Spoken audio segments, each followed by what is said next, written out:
You will be wrathful gods. How will we know when the time comes? Trust me, you'll know.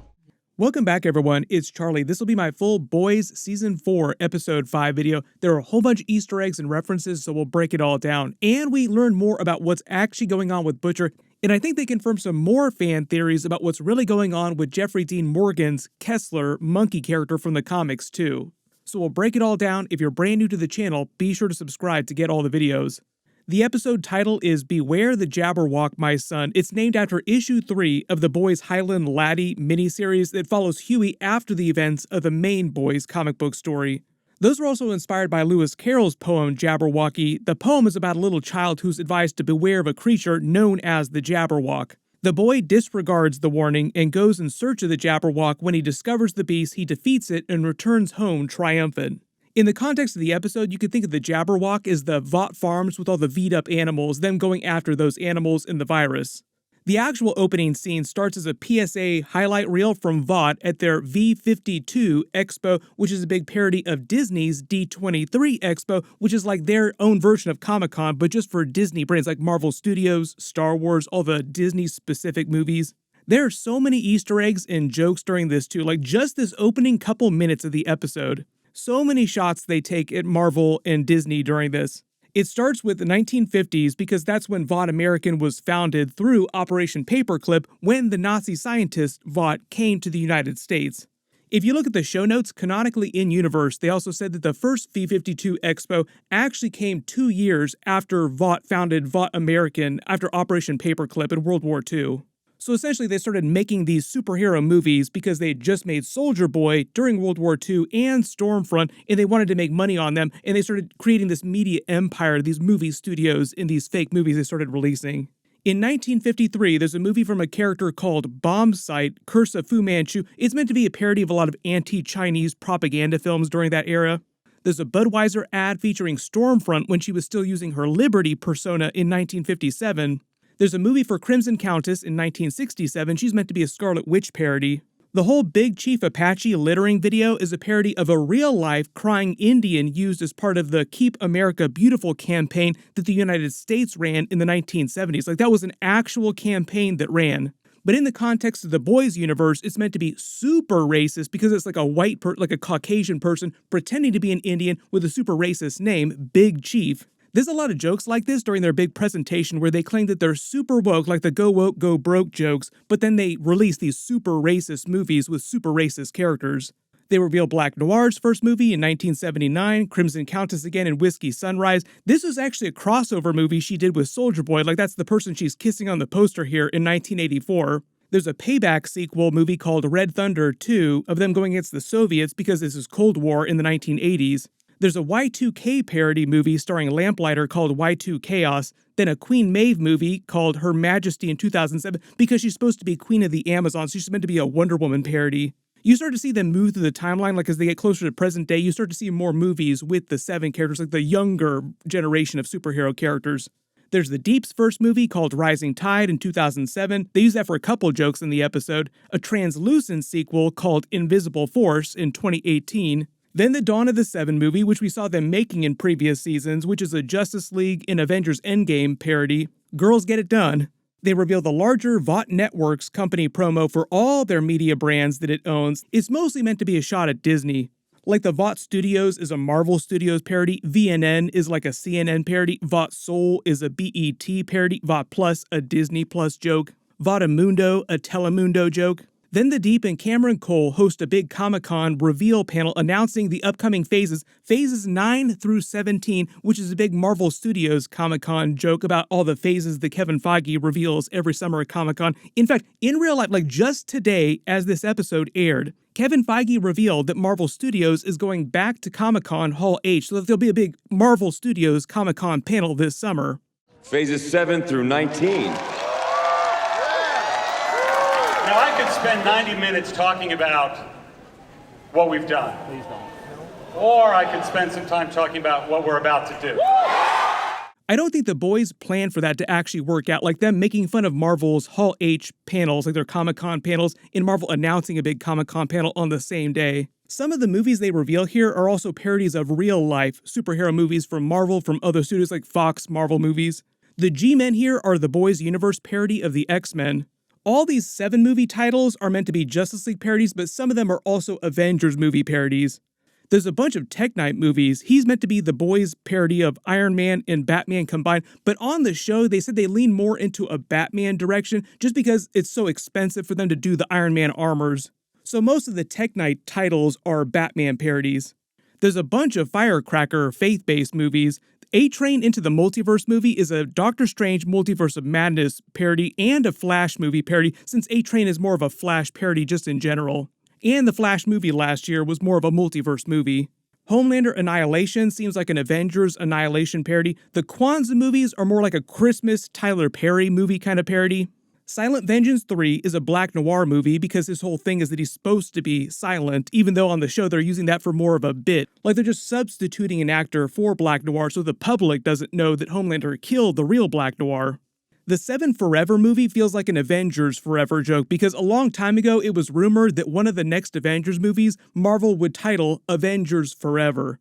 A lot of times they'll do this on the Boys universe where like rumors about Marvel movies in the past, particularly like really big rumors, they'll turn into jokes during previous seasons. There's a Teenage Kicks sex ed movie. Teenage Kicks are meant to be the Boys parody of the Teen Titans, so this is just meant to be like an American Pie style raunchy sex comedy about high schoolers. G-Men Days Past from the Future, obviously an X-Men Days of Future Past joke. G2 G-Men is an X2 parody. A lot of X-Men jokes on this board. The Deep Secrets of Atlantis feels like an Aquaman Throne of Atlantis joke.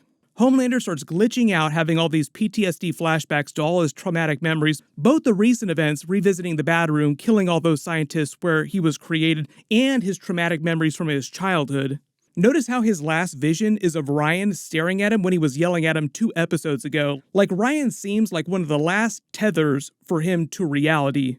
That'll be important for later in the episode and the future of the series. I'll talk about that later in the video. Notice that Sage also clocks him starting to lose it. She might be growing wary of him just in general, like she's getting a little suspicious, so she might develop some sort of counter plan in case he does fully go off the rails. There are a lot of people wondering about that too. If she's meant to be the smartest person alive, does she have a contingency plan for Homelander if she senses that he's going to do something to harm her? Back in the hospital, we pick up with Hughie's father after he wakes up getting the Compound V. Seems totally fine at first. Notice he says True Blue Miracle, a bit of a sly reference to the blue Compound V. Hughie's mother then explains that she thought that Hughie wanted him to have the Compound V and it fell out of his jacket pocket. He foreshadows pretty much the rest of the episode with his dad going off the rails saying that he's seen Compound V have really bad side effects on people. That's mostly a reference to the temporary Compound V in previous seasons. Which his father then proceeds to do, like just completely goes off the rails. I'll explain why when we get to that part of the episode, because they actually reference some specific comic book tropes that they haven't used in previous seasons. There's still like a couple twists in the comics that they have not used yet. Notice on TV, Firecracker is now blaming Ezekiel's death on Starlight, even though we know it was Butcher. It seems like a bunch of Firecracker supporters broke into her offices, so there's like a Justice for Ezekiel message someone graffitied. Baby killer because of her abortion. She declares open season on Starlighters, which is all part of Sage's grand plan to ignite an actual full-on civil war in the United States, which Homelander sort of tips the hat to at the end of the episode too, like, oh, you're actually going to be making war on the United States shortly. We find out Mother's Milk's daughter keeps getting into fights at school, but then we find out why. It's because she's actually been getting into it with Homelander supporters over what's really going on. Like, she's actually been telling the truth, whereas all these Homelander supporters are just believing Vought's lies. Basically, a bunch of people like Todd. So a big part of Mother's Milk's storyline in the episode is doing a version of this with his daughter and with the boys later, like Butcher, trying to talk them down and explain why they can't keep escalating things, why they can't keep fighting this way. Part of the problem with his daughter, too, is that in systems of power that are currently in society right now, most of the teachers, for instance, and like a lot of the other people, are either believing Homelander's lies or they're full-on Vought's payroll. So even if you were on the side of the boys and you were trying to speak out against Homelander, it really would not go well for you, even if you were telling the truth. Butcher looks at more footage from the woods on the Gen V series of them testing the Compound V virus with help from Kessler, and he's trying to talk Butcher into stealing the Compound V weapon and deploying it, using it to kill all superheroes, just the 2 of them. Like, let's cut them out and just do this with the 2 of us. The problem with this plan is that would also mean potentially killing Ryan, who even though he didn't get dosed with Compound V, his powers are based on Compound V, so it feels like that flowing through his body. My early theory is that it'll probably wind up being Ryan to get Butcher to back off this plan, even though it seems like that's not going to happen at the end of the episode the way Butcher ends things with that scientist. This also gets into a lot of the theories about what's really going on with Jeffrey Dean Morgan's Kessler character, so a lot of people have been wondering if he's just another hallucination that Butcher is having and there is no actual real Kessler, like Butcher is the only person who's seeing him. Think about it this way, we haven't seen any other characters on the show ever interact with Jeffrey Dean Morgan's character, only Butcher is talking to him or seeing him or recognizing him. Then again, at the very end of the episode, I think there's some evidence about this too, when he's talking to the scientist about his plan to basically make a new version of the virus, like you're going to make me another version of the virus. When he looks at Kessler, the scientist also seems really confused, like what's going on? What are you looking at? As if he doesn't see Kessler, so I think that supports the idea that there is no Kessler.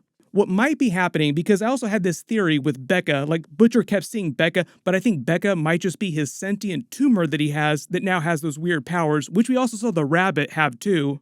It seems like when Becca is talking to him, that might just be the tumor actually talking to him. Like when he gave himself Compound V, the reason why he thinks it didn't work is because he didn't actually get it, and it gave the tumor all these crazy powers. There's a twist similar to this in the comics where like a tumor becomes sentient after it gets Compound V.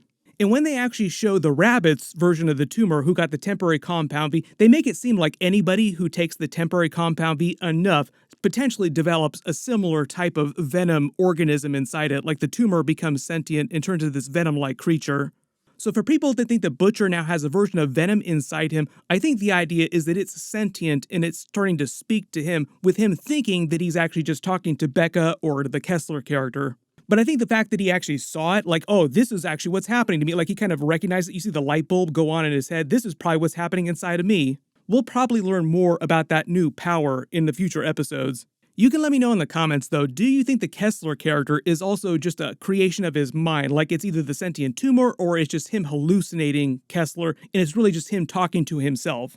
It just seems weird that no other character on the show has ever interacted with Jeffrey Dean Morgan. When they go back to their office on the exterior, notice behind their office here, there's an ad for Vought on Ice. We just saw all those characters get killed while they were practicing for one of their performances in hilariously accidental ways.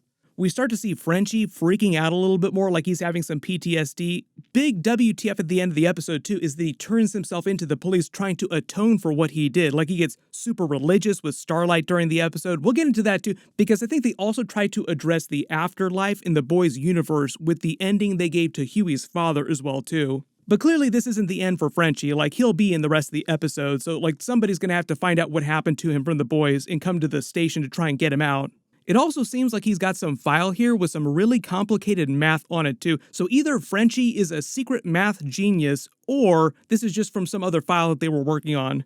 When Butcher comes back, notice Mother's Milk asks him how he killed Ezekiel. We know it's because of that sentient tumor inside, like the venom powers, but he doesn't really understand it yet, so that's why he says, I have no idea.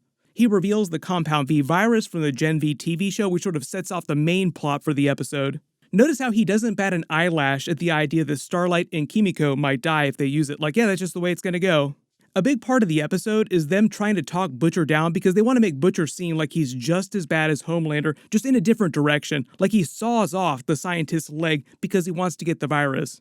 He explains his short-term plan is to get the weapon, test it on Victoria Neumann to see if it actually works on her, even though it's not powerful enough to work on Homelander yet. Keyword yet. They get a presidential pardon to convince Stan Edgar, who's in prison, finally comes back. People have been wondering what happened to Stan Edgar, who's been in prison after being thrown under the bus by Ashley, Vought, and Victoria Neumann. He seems like he's meant to be one of the smartest characters on the show, even though he has no actual Compound V powers. Like he's always playing four-dimensional chess, sort of using people against themselves. But the interesting thing here is that the thing that actually gets him to perk up, like the only time we've ever seen him show any emotion at all, like register anything on his face, is when they mention Zoe being turned into a Compound V superhero. It seems like he actually genuinely does care about her because they tease the idea, like, why don't you actually just take custody of her from Victoria Neumann? Because the idea is that they plan on killing her. There's a brief promo for Firecracker's new faith-based movie called Lord's Savior, because remember, throughout the entire episode, the V52 Expo is running, so they keep revealing these fake movies over and over again throughout the episode while all this other stuff is going on. Sage implies she knows A-Train is the leak, saying the footage ran itself out of crime analytics, like, oh yeah, she definitely figured out it's him. But then he gets Ashley's help, who throws Cameron Cole under the bus because he tries to break up with her. This is like one of the first times Ashley has actually had a genuine win in any of the seasons. Like, she gets clowned on by everybody on all sides, like the boys' side and on the Seven side. So at least for now, it does seem like Sage is convinced that A-Train is not the leak, but she might still suspect that he's one of their weak points. When they go back to Hughie's storyline, his mother gives him her engagement ring for proposing to Starlight, which seems kind of like he's even surprised by it. Like, I don't know if we're ready for that. The funny thing about this is that I never actually assumed the characters would survive the end of the series, so I never really thought of them beyond the events of the end of the boys' story.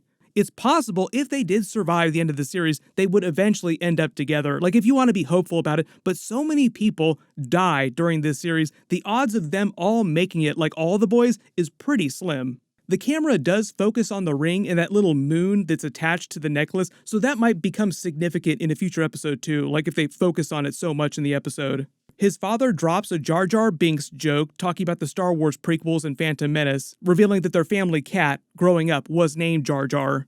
We're in the middle of Star Wars Acolyte episodes right now, and a lot of that series is trading on Phantom Menace, so just another funny coincidence of the boys making fun of something that we're in the middle of right now. If you didn't watch my Mandalorian Season 3 videos last year, they actually brought back the actor who played Jar Jar Binks back in the day as the new Jedi Kelleran Beck, who is now canonically the person who saved Grogu from the Jedi Temple during Order 66. The other funny ironic moment during their conversation here is that he said that he gave his mother power of attorney over Hughie because Hughie had problems letting things go, using the death of their Jar Jar cat as an example. When in fact it was Hughie who decided not to try and bring him back, like he was ready to let him die and not give him the compound V. It was his mother who gave him the compound V. And even more ironically, like even more messed up, his father does wind up ending up like Jar Jar with all the exploding, only it's people exploding, not cats. Whole lot of people got popped in this episode, both by his father and by Victoria Neumann. When his father starts to have the memory problem showing the side effects from the compound V, that's actually a bit of a callback to the comics. So in the comics, they haven't done this on the show yet, but in the comics, compound V can be used to bring the dead back to life. But when they come back, it's more like a Pet Sematary situation where they come back as mindless automatons. So the reason for all his father's memory problems is because he was brain dead when he got the compound V. Stan Edgar reveals that the secret lab Victoria Neumann is using to test that compound V weapon is one of his vacation homes outside of the city that he used when she was growing up. All of the bloody handprints from the people are from the animals that dosed with compound V that were killed after escaping their cages, starting with the hamster, which is also a really messed up callback to Season 3 when they went to get Soldier Boy with the hamster that had also been V'd up. Butcher lets the rabbit out that they were testing the temporary compound V on. Like I said, that sort of leads to him learning about the venom creature inside him, like the sentient tumor that grows all the powers.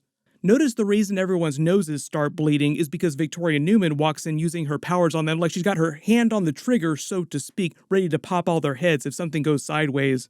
This also clarifies that she can actually do this to multiple people at the same time. Like, it's not line of sight, and it can be area of effect if she wants. Like, she can do multiple people in a crowd if she wants to. When Starlight's powers fritz out too, for a second I thought it was something to do with Victoria Neumann's abilities, but the way they clarify it later in the episode, they make it sound like it's more of a mental block that Starlight has. Like, it's nothing to do with Victoria Neumann. This is Starlight having problems herself on her own.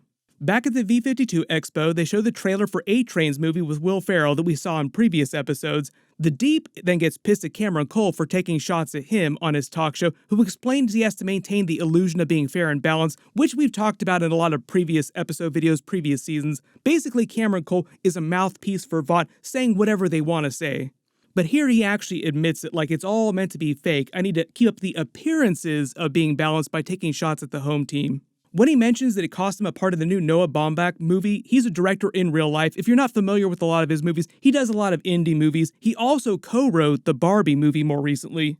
A-Train makes another Disney and Marvel joke when he says that his Vought Plus TV show is reshooting its reshoots, making it the most expensive TV show of all time, which must mean that it's the best TV show of all time. That's meant to be sort of a combination joke on all the Marvel movies that have been delayed, reshoot, like Captain America 4 being reshot a bunch of different times, making it super expensive, and a bit of a She-Hulk joke too, because the She-Hulk TV show cost over $200 million. It's one of the most expensive things Marvel has ever done. Like, it's super expensive, that must mean it's the best thing ever. The whole joke about two black heroes on the Seven and one being unspecified is that nobody knows what Black Noir's actual race is publicly because nobody in the general public has ever seen him outside of his costume, even in the past before he had his accident with Payback. Remember, he had that argument with a young Stan Edgar because he wanted to go without his mask, and Stan Edgar was like, no, you test better with your mask on, so don't go out in public without it on. They make a go woke, go broke joke about all the weirdos out there that complain that superhero movies and shows are getting too woke now. They use the parody Black Addict movie, which sounds like the most racist movie ever. They're also clowning on a lot of big corporations that pretend to care about people being very diverse when really they only care about profits, so they pretend to be very inclusive. So you have the Deep and all the Vought characters saying how inclusive they are, but then revealing all these super racist sounding characters, names, titles. Basically the Boys TV show taking shots at pretty much everybody under the sun. They even have a super racist AI profiling joke, so it's like a joke on racial profiling, but also a joke on AI just in general with the ad in his movie, like if you're white you'll see this drink, but if you're black you'll see this commercial. They reveal PJ Burns' Adam Bork character is doing a TV series for Ryan called Super School, which feels kind of like an Avengers Academy or like an X-Men kind of parody. There's a couple jokes about him being a sexual predator coming on to his assistant. During the Gen V TV show, they revealed that Vought had put him in director's jail for doing stuff like this, making him teach classes at Godolphin University. When he tells Homelander he got caught jerking off in front of Minka Kelly, I think that's specifically meant to be a joke about Brett Ratner in real life. Like, I think he actually got in trouble for that in real life. Homelander then starts messing with him, pushing him around, getting Ryan to push him around, and it's essentially him trying to teach Ryan all the bad lessons about standing up for himself, but it's him slowly twisting Ryan to become more evil like him. So it starts small with him making Adam Bork do all these different things, but then later you start to see the camera zoom in on Ryan like he really starts to get sinister. Basically, it's Homelander trying to get Ryan to act more like a god, the way that Homelander thinks of himself as a god, like God Emperor Homelander. That's the grand plan here. It's why he says no more rules for me and no more rules for you. There is a brief moment, though, where you kind of see him trying to be an actual dad to him, like the best dad that Homelander could possibly be, as messed up as he is. Like, people have been controlling me, messing with me my whole life, manipulating me. I don't want that to happen to you. So for like a brief hot second, he does have some good intentions here, but it's still Homelander, so like he's teaching him all the wrong kinds of lessons. When he says he doesn't care what anyone else thinks except Ryan, I think that'll be the key to how they ultimately stop Homelander at the end of season 5, because that's going to be the final season. Like, it won't be Butcher who just ultimately stops and kills him. It'll probably be something that Ryan does that stops him in his tracks, allowing him to be killed by other people. Stan Edgar drops a Prince Andrew joke saying that he gave him his shoes. Part of the idea here is that Prince Andrew was disgraced publicly in real life for being connected to all these really shady people, like really powerful shady people, shady organizations, doing all kinds of messed up stuff. I can't even talk about them specifically in the video because it'll probably get the video demonetized by YouTube. You can look all that stuff up on Google if you want to learn what he really got up to. But in the Boys universe, the idea is that one of the shady organizations that he was involved in was with Vought, because Vought is meant to be really shady. He and Victoria Neumann have a lot of great scenes together over her daddy issues. Then they start finding all the V'd up barnyard animals who start losing it on everyone. It's one of the most funny WTF moments the show has done. There are a couple funny moments with Cameron Cole and Ashley before she throws him under the bus, like she reveals that she's making him walk around with beads up his butt. He tries to break up with her, claiming that she's not dominatrix enough for him, like, you're not dominating enough for me. So he's still looking for someone to do that to him, just not Ashley anymore. Firecracker also implies that she's going to try and eventually kill Sage. Sage will probably develop some sort of counter plan to that. They bring back Tech Knight for a bunch more Batman jokes. When he talks about the Nirvana soundtrack, that's the Matt Reeves Batman movie because there's a bunch of Nirvana tracks during that film. Tech Knight in the world of the Boys, like I said, is meant to be a parody of Batman and Iron Man, but they're leaning more in a Batman direction on the TV show. When he jokes about the 12-minute sequence of just pitch black, that's them clowning on movies and TV shows just in general that are literally too dark for you to see clearly what's happening on your TV. That's actually just a really big complaint that I see from a lot of people nowadays, like just random shows that are way too actually physically dark so you can't see what's actually going on in scenes. Then we see Hughie's dad back at the hospital starting to pop people, ripping people's hearts out. We find out the power that he developed is more like Kitty Pryde powers, basically phasing through stuff.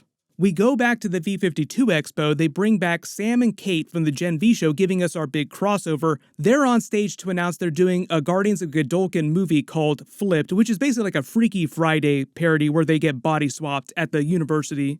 There's a couple more funny moments between the Deep and Cameron Cole in the episode where he talks about getting it on with his wife, and then he also threatens to out him for his affair with the octopus Ambrosius. I think all these Cameron Cole scenes earlier in the episode are to make the payoff of his death at the end of the episode just land a little bit harder, so that they're just giving him more scenes with the other characters to set that up. When Homelander and Ryan come walking in, notice that they're drinking more milkshakes, more milk-based products. After The Boys is totally done, we'll have to do like a Milk Watch episode, like drink every time you see somebody holding milk. See if you survive past like the first season. Then Ryan reveals his grand ambition to Homelander is to be a real superhero, no more fake saves, like actually helping people as a superhero. But here's the thing, Homelander actually twists him a little bit darker when he actually goes after Adam Bork. Basically taking it way too far, like getting the PA to slap him to hell. The way the camera zooms in on Ryan here and that kind of discordant music plays is meant to be a reference back to the end of season 3 with a similar type of scene where it seems like Ryan is starting to drink the Kool-Aid a little bit, being twisted evil. When Frenchie and Starlight have their conversation about God in the Boys universe, I never really thought God was supposed to exist in the universe of the comics, just based on the way the comics present the story. But I think the way they ended Hughie's father's storyline in the episode, they want to leave that more of an open-ended question, like maybe there's a higher power out there, like maybe there's an afterlife. We'll talk about that in a second too. They run into a bunch more V'd-up animals, particularly the sheep, like there's a whole flock of sheep that are V'd up. When Frenchie says that he can't believe this is happening again, he's talking about the hamster in Russia with Soldier Boy that came after them. They find Samir, the former Vought scientist, lead scientist who developed all the really advanced R&D. He's played by Omid Abda, who most people recognize as the Dr. Pershing character from Mandalorian, who just got his brains scrambled during Season 3, R.I.P. They also reveal that he's been in a relationship with Victoria Neumann. Either she was his husband or they were just together, and he is Zoe's biological father. Apparently, Stan Edgar fired him a long time ago when Victoria Neumann had sex with him when she was about 20 years old. He's listed as being in all the rest of the episodes this season, I think mostly because of this Butcher in Compound V virus storyline. He reveals they had the same problem they had in Russia. It was a hamster that got the V that started all these problems, and then eventually the Compound V leaked into the water supply, and that's how the rest of the animals got it too. Their current supply of the Compound V weapon was destroyed except for the single dose, which they eventually agreed to use on the body to get rid of the animals. Love the Frenchie joke here too, where Frenchie's like, that man is in no position to have sex with all those animals. Love the reaction on everyone's faces too, like, what? Then this whole part of the episode with them being stuck in the barn with the killer sheep feels like it turns into like an Aliens parody with them coming after them. Butcher manages to yoink Samir in the chaos and stash him in a different part of the farm. He wants him to recreate the virus again, also revealing that he sawed off one of his legs so that Victoria Neumann and everyone else would think that the animals had killed him to throw them off the scent. Like I said, they really want to make Butcher seem like he's just as bad, just as evil as Homelander. Then even though they try to send Stan Edgar back to prison, Victoria Neumann pops the heads of the agents taking him back, freeing him because she reveals she still cares about him. So that means he'll probably come back in future episodes during Season 5 at some point too. When we go back to the Seven, it seems like Tech Knight is seeing some plan that Sage has to release a book about Queen Maeve that's super WTF. Not really clear what's actually in the book. It just seems like it's a book about Queen Maeve that's messed up. Homelander then gives a big speech to the Seven and Sam and Kate, the Gen V characters, basically telling them more about the grand plan that he has developed with Sage to take over the United States, turning them more into wrathful gods, declaring actual open war on the United States. Basically what he's talking about would be like superheroes versus normal people eventually. I think this is meant to be more of a reference to the comic book storyline with superheroes taking over the government or trying to take over the government. When Sam asks him how they'll know the time is right and Homelander's like, oh, you'll know, he's probably talking about something that he's going to do in the Season 4 finale. Early Theory is probably going to have something to do with the US president. Then we find out Ashley held up her end of the bargain to help A-Train by framing Cameron Cole for the League, and Homelander has everyone kill him. It's sort of like an appetizer, like a teaser of things to come. Like they'll be doing this to everybody in the streets. Then they reveal that Hughie's solution to save his father is to essentially euthanize him because things will just only get worse. Like he's not going to get any better. His mind will just continue to be fractured. He'll be institutionalized or worse. Notice that he goes out making a Jar Jar joke, like going out on a Jar Jar meme. This time, though, they have a chance to all say goodbye to each other, so it's meant to be a more hopeful ending, like this is a good ending for him. In the way the camera pans out into the light, I think they wanted to be more ambiguous, like more hopeful that there might be an afterlife in the boys' universe, like there might be a higher power out there. So RIP to Simon Pegg. He was amazing on the show as Hughie's father. Had The Boys been made like 20 years ago, the original Hughie character was based more on his likeness in The Boys comics. So it's actually really cool that they actually got him on the show, even to play Hughie's father like he aged out of the Hughie role. And like I said, during this Butcher ending, when he goes back to see the scientist, I think this confirms that the Kessler character is fake and just someone that Butcher is hallucinating, or it's his tumor talking to him. Post all your theories about that in the comments below, but I love the way that they end the episode going out over the credits with the Old MacDonald song, very apropos. There was so much that happened in this episode, like the episode was probably one of the longest that they've actually released in the entire series. Even like the opening 3 minutes had more Easter eggs than most episodes just in general. If there's any that you spotted in the episode that I didn't talk about in the video, just write them below in the comments. My full episode 6 video will post next week after they release it, and my House of the Dragon season 2 episode 3 video will post this weekend after they release that too. Everybody click here for all my Boys season 4 episodes, and click here for my House of the Dragon season 2 episode 2 video. Thank you so much for watching, and I'll see you guys in the next one.